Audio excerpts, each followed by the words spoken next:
புகழை நாம் பாடி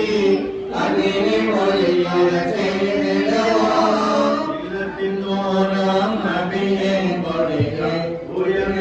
வானத்தின் நபியின் கொடியா சிறப்புள்ளது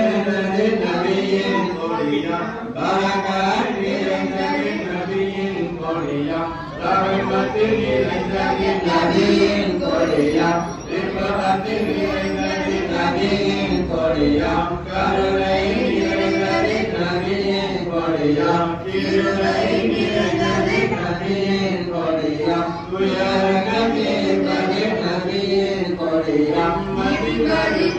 நபியின் கொடியா அழகிலும் அழகாய் நபியின் கொடியா நபியின் கொடியா பிதோறும் ஏற்றிடுவோம் யா ரசூலல்லாஹ் யா ஹபீபல்லாஹ்